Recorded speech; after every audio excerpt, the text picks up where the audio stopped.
Thus 600 years ago, Ezekiel prophesied, Gog of the land of Magog, Persia, Cush, and Put will be with them. Ezekiel 38:2-5. Persia is modern-day Iran. The prophet foresaw this exact war, now erupting in the Middle East. At this very moment, missiles are streaking across the skies. Israel and Iran have been in direct conflict for 5 days. Over 224 dead, nuclear facilities bombed, and 600 foreign nationals fleeing in panic. Daniel warned about the time of the end, when there will be a time of distress such as has never occurred. Daniel 12:1. And Jesus said, when you hear of wars, do not be alarmed, such things must happen. Mark 13:7. Prophecies are being fulfilled before our very eyes. Iran is just weeks away from nuclear weapons. Oil prices are surging, and nations are aligning exactly as Ezekiel foretold. This isn't just another conflict, it's the beginning of the final prophetic events. Before we can understand the current war between Iran and Israel, we need to go back to the very beginning. The Bible tells us exactly how this ancient hatred started. And it all begins with a single family after a great flood that changed everything. When Noah stepped off the ark with his 3 sons, he had no idea that his blessing and curse would shape world history forever. As Genesis chapter 9 tells us, Noah blessed his sons Shem and Japheth, but cursed Canaan, the son of Ham. Blessed be the Lord, the God of Shem. May Canaan be the slave of Shem. May God extend Japheth's territory. May Japheth live in the tents of Shem, and may Canaan be the slave of Japheth. These words would echo through thousands of years of conflict. The Bible gives us a detailed picture of how the nations spread across the earth. Genesis chapter 10 shows us that from Shem came the Semitic peoples. The genealogy is clear. Shem was the father of all the sons of Eber. The sons of Shem, Elam, Asher, Arphaxad, Lud, and Aram. From this line would come Abraham, Isaac, Jacob, and eventually the entire Jewish nation. But notice something important. Elam is listed as one of Shem's sons. This region would later become part of the Persian Empire in what is now Iran. From Shem's son, Arphaxad, came a long line of descendants. Genesis chapter 11 traces this carefully. When Arphaxad had lived 35 years, he became the father of Shelah. And after he became the father of Shelah, Arphaxad lived 403 years and had other sons and daughters. This line continues through Shelah, Eber, Peleg, Ru, Serug, Nahor, and finally to Terah, who became the father of Abraham.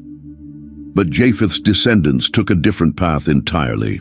Genesis chapter 10 tells us about Japheth's sons. The sons of Japheth, Gomer, Magog, Madai, Javan, Tubal, Meshech, and Tiras. These names would become important later in prophecy. Madai became the Medes, who joined with the Persians to form the great Medo-Persian Empire. Magog would appear again in Ezekiel's prophecies about the end times. These peoples spread north and west, becoming what historians call the Indo-European peoples, including the ancestors of modern Iran. The real tension begins when God calls Abraham. He was living in Ur of the Chaldeans, a great city in ancient Mesopotamia, very close to what is now Iran. Genesis chapter 12 records one of the most important moments in human history. The Lord had said to Abram, "Go from your country, your people and your father's household to the land I will show you. I will make you into a great nation, and I will bless you. I will make your name great, and you will be a blessing. I will bless those who bless you, and whoever curses you, I will curse. And all peoples on earth will be blessed through you." Abraham obeyed and traveled to Canaan. But he didn't stay there. Famine forced him to go to Egypt, where he made a mistake that would have consequences for thousands of years. Genesis chapter 16 tells us the story. Now Sarai, Abram's wife, had borne him no children. But she had an Egyptian slave named Hagar. So she said to Abram, "The Lord has kept me from having children. Go, sleep with my slave. Perhaps I can build a family through her." Abram agreed to what Sarai said. When Hagar became pregnant, tension filled Abraham's household. Sarah became jealous, and Hagar ran away into the desert. But God had a plan for this child too. In Genesis chapter 16, an angel found Hagar by a spring and told her, "You are now pregnant, and you will give birth to a son. You shall name him Ishmael, for the Lord has heard of your misery. He will be a wild donkey of a man. His hand will be against everyone and everyone's hand against him, and he will live in hostility toward all his brothers." Years later, when Abraham was 100 years old, Sarah finally had the son God had promised. Genesis chapter 21 records Isaac's birth.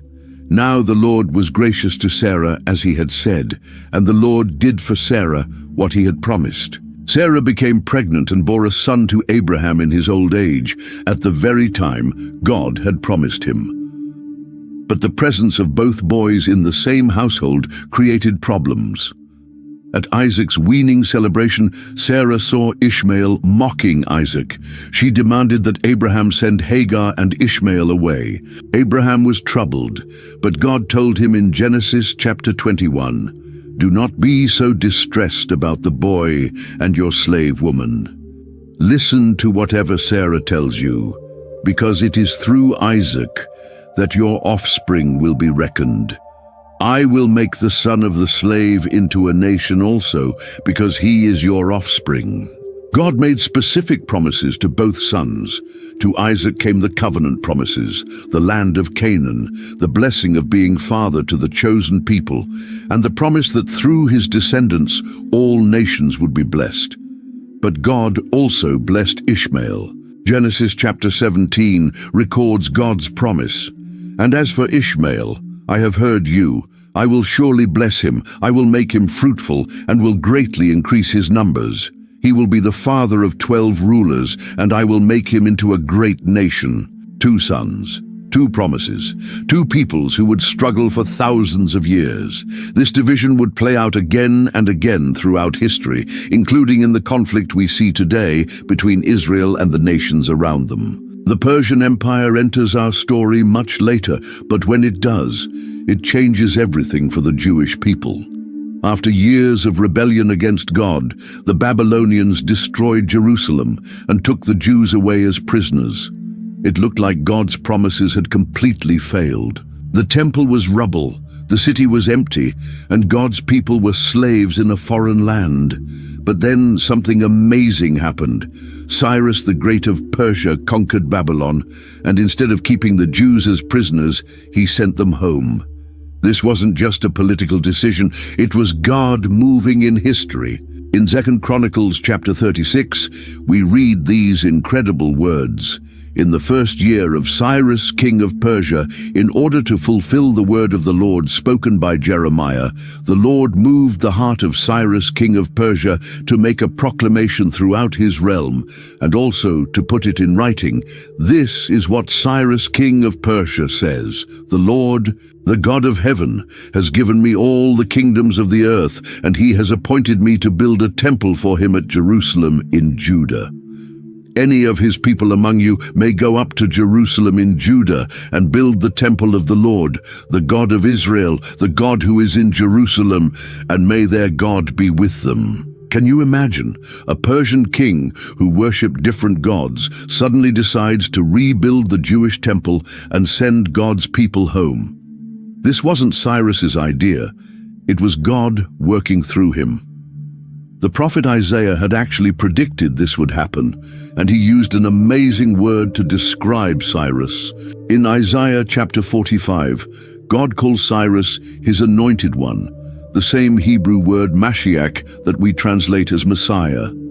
Isaiah chapter 45 records God's words about Cyrus. This is what the Lord says to his anointed, to Cyrus, whose right hand I take hold of, to subdue nations before him, and to strip kings of their armor, to open doors before him, so that gates will not be shut. I will go before you, and will level the mountains. I will break down gates of bronze and cut through bars of iron. I will give you hidden treasures, riches stored in secret places, so that you may know that I am the Lord, the God of Israel, who summons you by name." Then God says something even more amazing.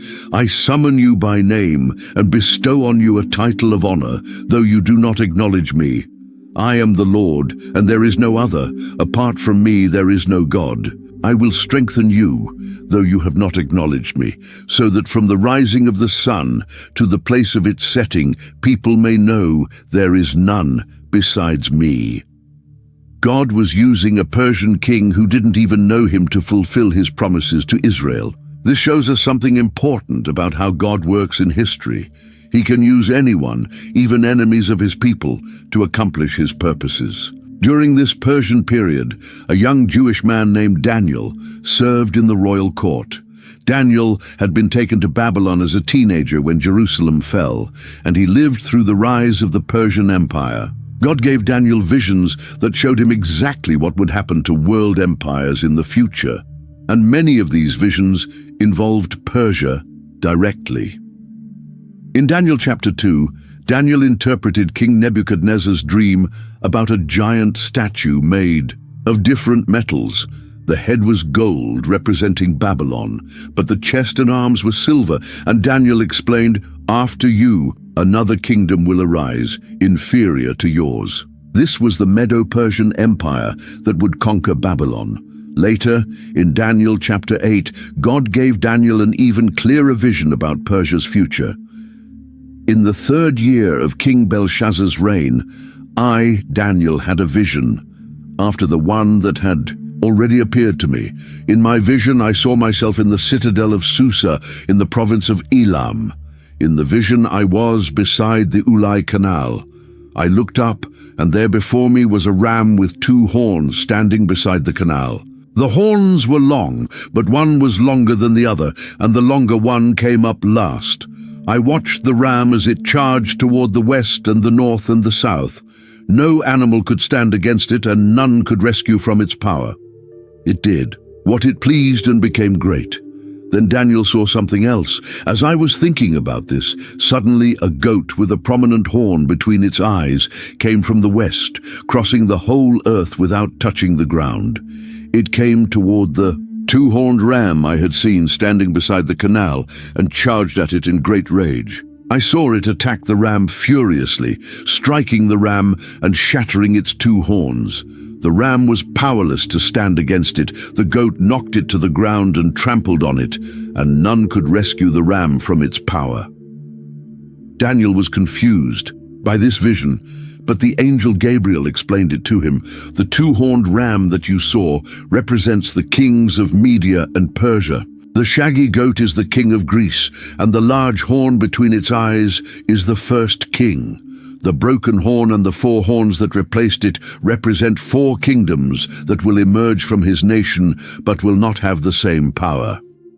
Daniel was seeing the future, how Alexander the Great would destroy the Persian Empire and how his kingdom would be divided after his death. But more importantly, he was seeing that Persia would always be part of God's plan, even into the end times. The most dramatic story of the Persian period involves a young Jewish woman named Esther. The Persian king Ahasuerus was looking for a new queen after banishing Queen Vashti for disobedience. Esther was chosen, but she kept her Jewish identity secret on the advice of her cousin Mordecai, who had raised her. Meanwhile, a man named Haman had risen to power in the Persian court. He hated the Jews, especially Mordecai, who refused to bow down to him. Haman decided to destroy not just Mordecai, but every Jew in the entire Persian Empire. The book of Esther chapter 3 tells us that Haman cast lots to choose the day for this genocide. In the 12th year of King Xerxes, in the 1st month, the month of Nisan, the pur, that is the lot, was cast in the presence of Haman to select a day and month, and the lot fell on the 12th month, the month of Adar. Haman then went to the king with his plan.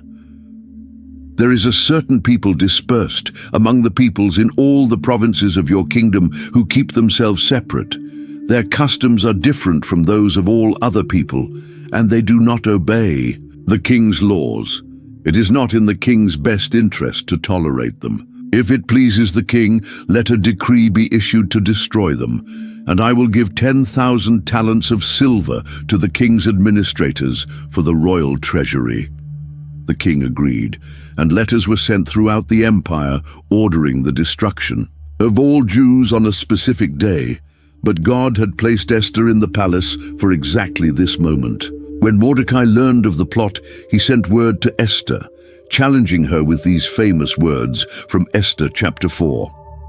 "Do not think that because you are in the king's house, you alone of all the Jews will escape. For if you remain silent at this time, relief and deliverance for the Jews will arise from another place, but you and your father's family will perish. And who knows but that you have come to your royal position for such a time as this?" Esther risked her life to approach the king without being summoned, which could have meant death. But God gave her favor, and she invited the king and Haman to a banquet.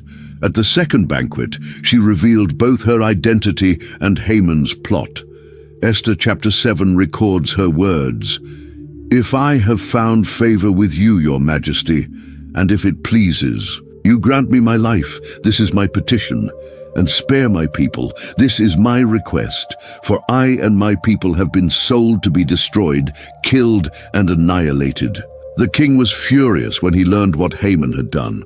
Haman was executed on the very gallows he had built for Mordecai. But the law calling for the destruction of the Jews couldn't be changed. Persian law was permanent. So the king issued another decree, giving the Jews permission to defend themselves. Esther chapter 9 records what happened. On the 13th day of the 12th month, the month of Adar, the edict commanded by the king was to be carried out. On this day, the enemies of the Jews had hoped to overpower them.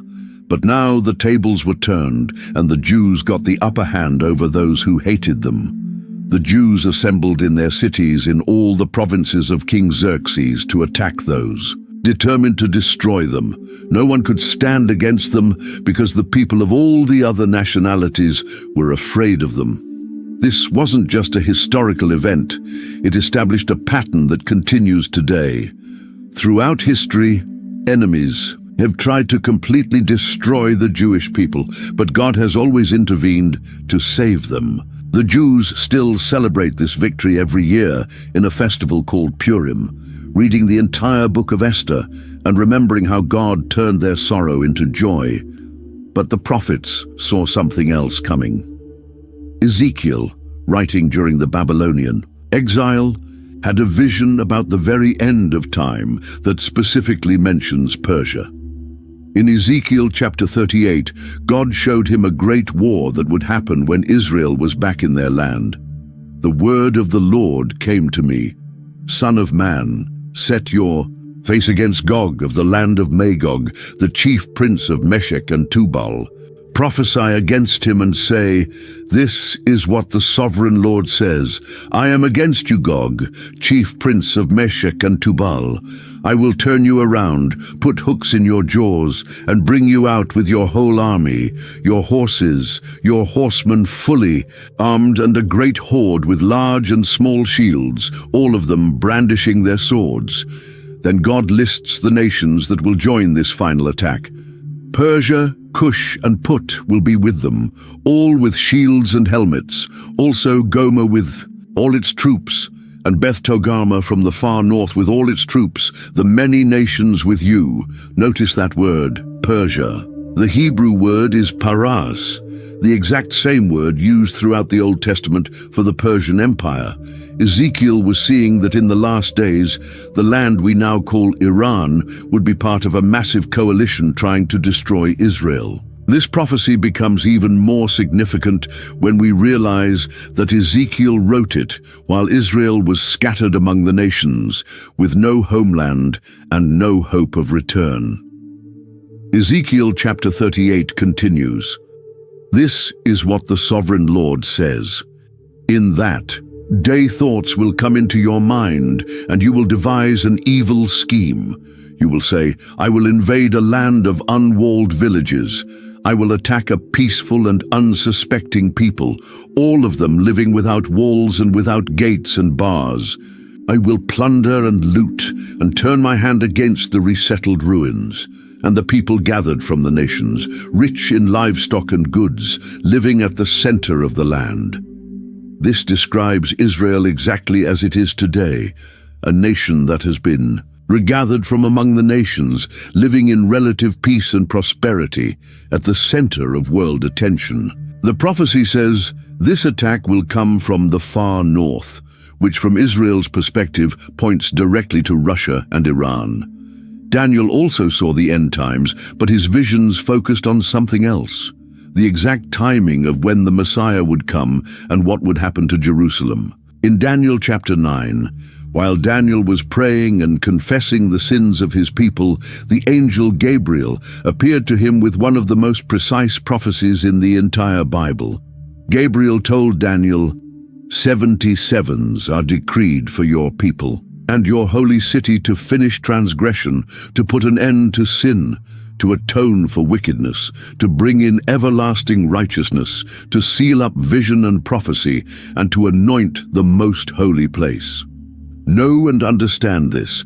From the time the word goes out to restore and rebuild Jerusalem until the Anointed One, the ruler, comes, there will be 7 sevens and 62 sevens. It will be rebuilt with streets and a trench, but in times of trouble. This prophecy was incredibly specific about Jerusalem and its future, but then Daniel received a troubling addition. After the 62 sevens, the Anointed One will be put to death and will have nothing. The people of the ruler who will come will destroy the city and the sanctuary. The end will come like a flood. War will continue until the end, and desolations have been decreed.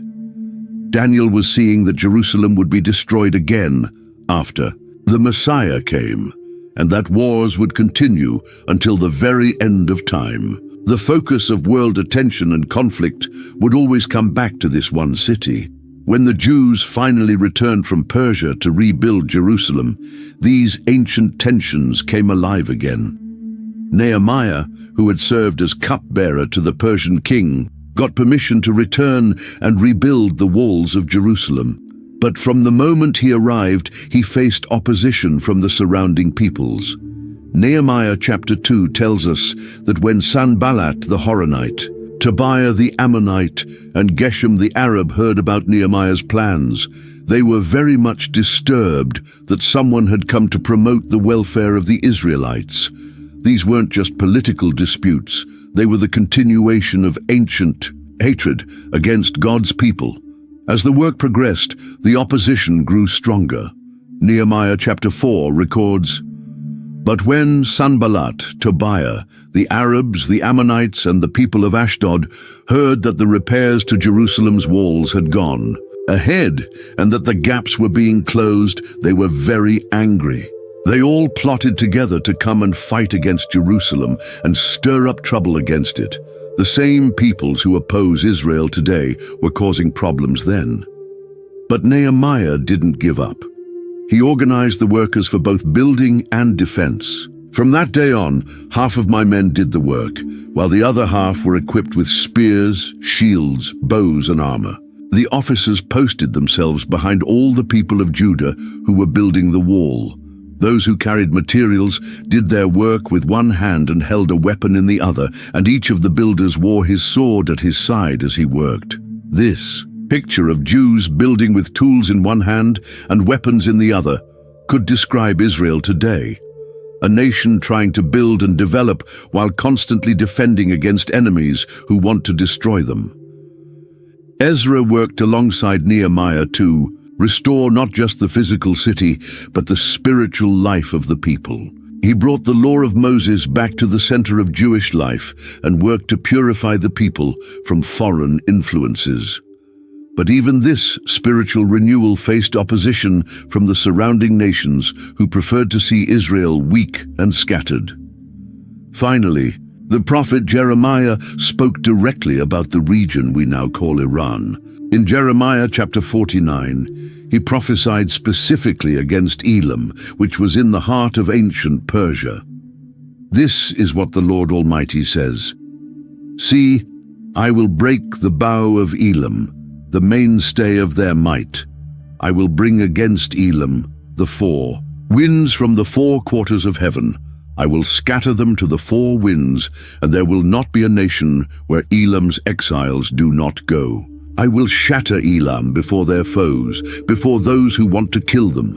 I will bring disaster on them, even my fierce anger, declares the Lord. I will pursue judgment against Elam." But then Jeremiah adds something that points to the future. "Yet I will restore the fortunes of Elam in days to come, declares the Lord." This prophecy has two parts: judgment followed by restoration. Some of this happened in ancient times when various empires conquered Elam and scattered its people. But the phrase days to come, or latter days in Hebrew, suggests something still future, something connected to the end times. What makes this prophecy especially interesting is that Elam was known for its archers. The bow of Elam was famous throughout the ancient world. Today, Iran is known for its missiles, which are basically modern arrows shot from modern bows. Could Jeremiah have been seeing Iran's modern military capabilities being broken in the last days? Everything we see happening between Iran and Israel today has roots that go back thousands of years. From the division of Noah's sons after the flood, to the promises made to Abraham's children, from Daniel's visions in the Persian court, to Ezekiel's prophecies about the last days, the Bible has been telling us this story all along. The ancient hatred between the descendants of Isaac and the Persian peoples isn't just politics or competition for resources.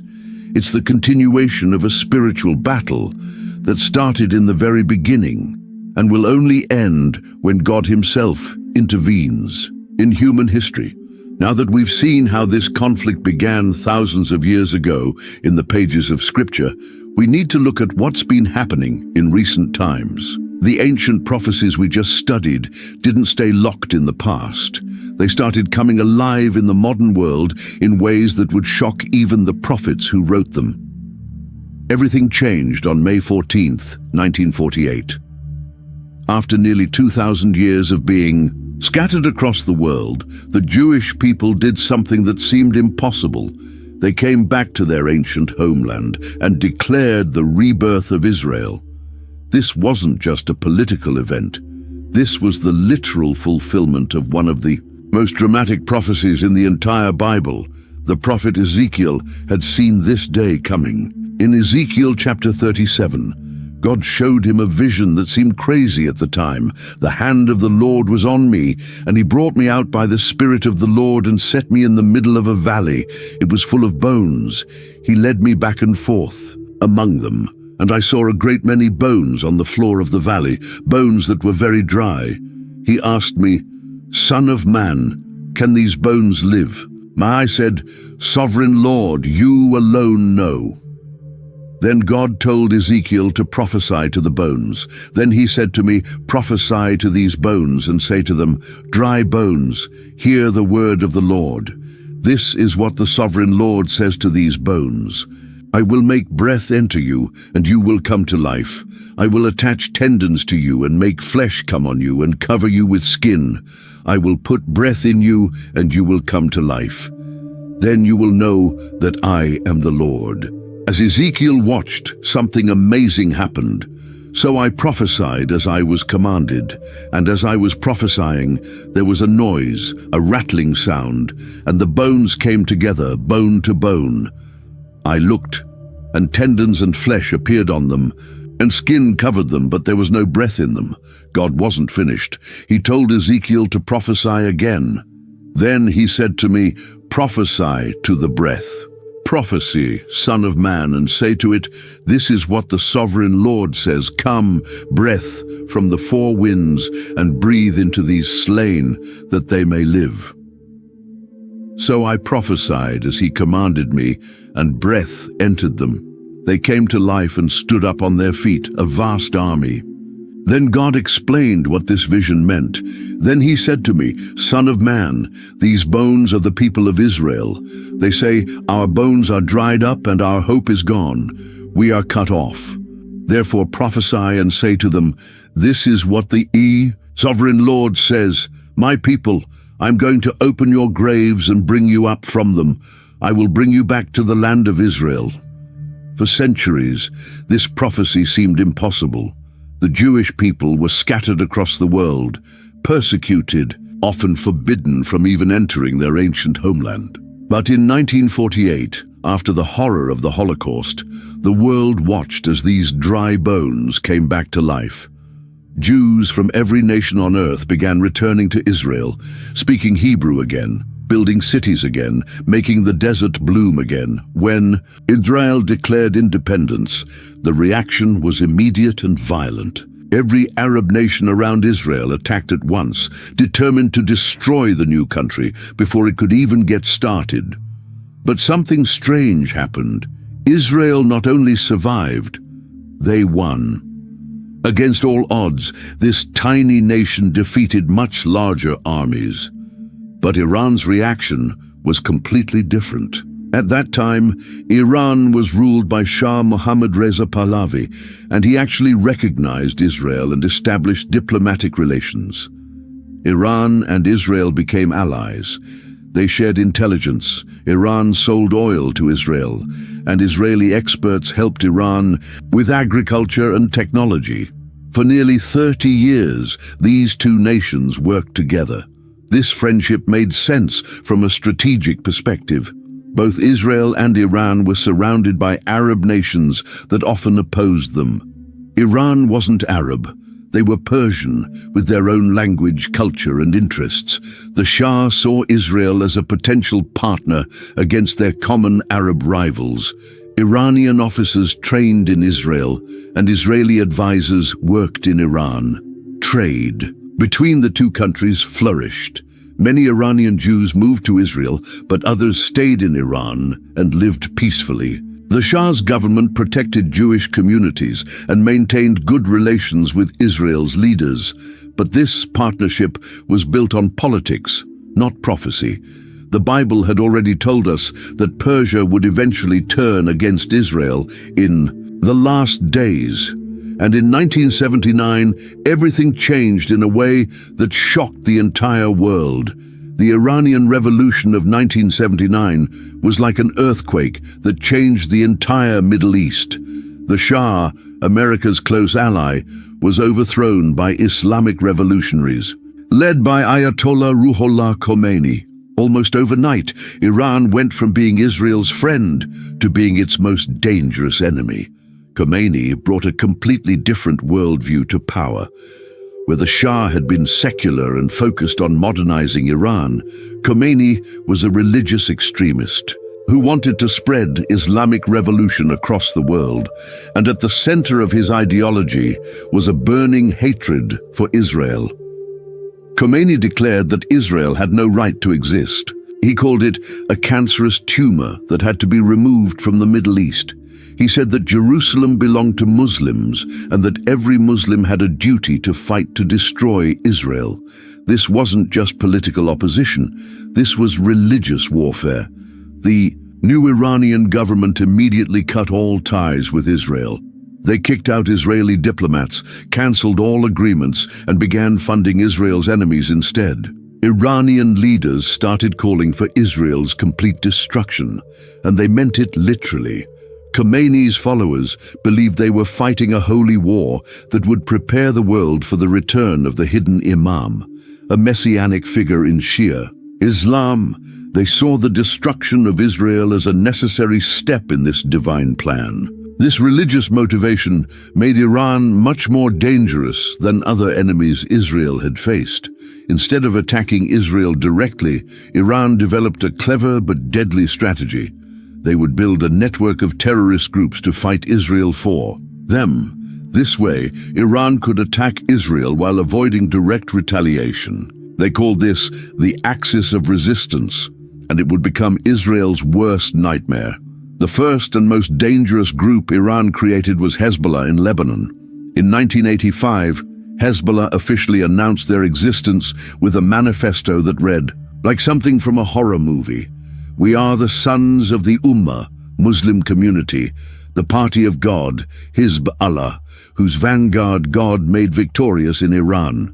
Our struggle will end only when this entity, Israel, is obliterated." Iran poured money, weapons, and training into Hezbollah. They gave them rockets, missiles, explosives, and military advisors. Iranian Revolutionary Guards established bases in Lebanon's Bekaa Valley to train Hezbollah fighters. Within a few years, Hezbollah became one of the most powerful terrorist organizations in the world. Hezbollah wasn't just another militia. They were essentially an Iranian army stationed on Israel's northern border. They built a vast network of tunnels, bunkers, and weapons depots throughout southern Lebanon. Iran gave them increasingly sophisticated weapons, including rockets that could reach deep into Israel. But Hezbollah wasn't Iran's only proxy. They also began supporting Palestinian terrorist groups, especially Hamas, in Gaza. Hamas had been founded during the first Palestinian uprising in 1987, but Iran saw an opportunity to turn them into another weapon against Israel. Hamas leaders traveled to Iran for training and funding. Iran taught them how to build better weapons, plan more effective attacks, and organize their military wing. Iranian money flowed to Hamas through a complex network of banks, charities, and front organizations. Iran also supported other Palestinian groups like Islamic Jihad, the Popular Front for the Liberation of Palestine, and various smaller factions. Each group received weapons, training, and money based on their willingness to attack Israel. Iran was essentially building an army of proxies that surrounded Israel on multiple borders. This proxy strategy was brilliant from Iran's perspective. When these groups attacked Israel, Iran could deny direct responsibility. When Israel retaliated against the proxies, Iran could claim to be defending oppressed Muslims. And when the proxies were destroyed, Iran could simply rebuild them or create new ones. But Iran's most dangerous project was something that terrified not just Israel, but the entire world: their nuclear program. Iran claimed they only wanted nuclear power for electricity, but their actions told a different story. Iran began enriching uranium far beyond what was needed for power plants. They built secret nuclear facilities in mountains and underground bunkers. They refused to cooperate fully with international inspectors, and their leaders kept making threats about wiping Israel off the map. Iranian President Mahmoud Ahmadinejad shocked the world in 2005 when he said Israel should be wiped off the map. He called the Holocaust a myth and said Israel would soon disappear. These weren't empty words. Iran was actively working to make this happen. Israel watched Iran's nuclear program with growing alarm. Israeli leaders knew their history. They had seen what happened when the world ignored threats against the Jewish people. They weren't going to wait for Iran to finish building nuclear weapons before taking action. The international community imposed harsh sanctions on Iran, trying to force them to abandon their nuclear program. But Iran kept advancing, getting closer and closer to being able to build nuclear weapons. Various agreements were made and broken. Iran would promise to limit their program, then secretly continue working on it. For Israel, this wasn't just a political issue, it was an existential threat. Iran's leaders had repeatedly promised to destroy Israel, and now they were building the weapons to do it. Israeli military planners began preparing for the possibility of attacking Iran's nuclear facilities before it was too late. The proxy war between Iran and Israel exploded into open conflict multiple times. In 2006, Hezbollah launched a massive attack against Israel, kidnapping Israeli soldiers and firing rockets into Israeli cities. Israel responded with a full-scale war in Lebanon, trying to destroy Hezbollah's military capabilities. The war lasted 34 days and showed how much Hezbollah had grown under Iranian support. They had thousands of rockets and missiles, sophisticated anti-tank weapons and well-trained fighters. They had turned southern Lebanon into a fortress designed to fight Israel. Although Israel inflicted heavy damage on Hezbollah, they couldn't completely destroy the organization. Iran immediately began rebuilding Hezbollah's arsenal, giving them even more advanced weapons than before. The 2006 war was just a preview of what Iran was preparing for the future. Meanwhile, in Gaza, Hamas was building its own military capabilities with Iranian help. They dug tunnels into Israel, smuggled in weapons, and learned how to build rockets that could reach Israeli cities. Every few years, tension would explode into war as Hamas launched rocket attacks and Israel responded with military operations. Iran's fingerprints were on every major attack against Israel. When Hamas fired rockets, they were often Iranian-designed weapons. When Hezbollah launched anti-tank missiles, they came from Iran. When terrorist attacks happened in Israel or against Jewish targets around the world, Iranian intelligence was often involved. But Iran wasn't content to fight Israel only through proxies. They began establishing their own military presence throughout the region, especially in Syria. The Syrian civil war that began in 2011 gave Iran the perfect opportunity to move their forces closer to Israel's border. Iran sent thousands of Revolutionary Guard troops to Syria, officially to help the Assad government fight rebels. But they also began building permanent military bases, weapons factories, and missile storage facilities. Their real goal was to create a land bridge from Iran through Iraq and Syria to Lebanon, allowing them to move weapons and fighters directly to Israel's border. Israel couldn't allow this to happen. They began launching airstrikes against Iranian positions in Syria, trying to prevent Iran from establishing a permanent military presence there. These attacks happened regularly, sometimes multiple times per week. Russia's involvement in Syria complicated everything. Russia was supporting the Assad government and didn't want Israel's attacks to interfere with their operations. But Russia also had good relations with Israel and didn't want to see the conflict spiral out of control. They tried to mediate between Israel and Iran while pursuing their own interests in Syria. The situation became a three-way chess game. Iran tried to build up their forces in Syria. Israel tried to stop them with airstrikes. Russia tried to balance between their Iranian allies and their need to avoid confrontation with Israel. Sometimes these competing interests led to dangerous incidents that could have triggered a much larger war. As Iran built their axis of resistance, Israel worked to build relationships with Arab countries that were also worried about Iranian expansion. This led to one of the most surprising diplomatic developments in Middle Eastern history, the Abraham Accords. In 2020, Israel signed peace agreements with the United Arab Emirates and Bahrain, followed by Morocco and Sudan. These agreements normalized relations between Israel and these Arab countries for the first time. The driving force behind these deals was shared concern about Iran's growing power and aggressive behavior. Saudi Arabia, though not officially part of the Abraham Accords, began secretly cooperating with Israel against Iran. Other Arab countries started viewing Israel as a potential partner rather than an enemy. Iran's aggressive policies had actually pushed Arab nations toward Israel instead of away from it. Iran responded to these developments with fury. They had spent decades trying to unite the Muslim world against Israel, and now they were seeing Arab countries making peace with Israel instead. Iranian leaders called these agreements a betrayal of the Palestinian cause and threatened retaliation against any country that normalized relations with Israel. The Abraham Accords represented a fundamental shift in Middle Eastern politics.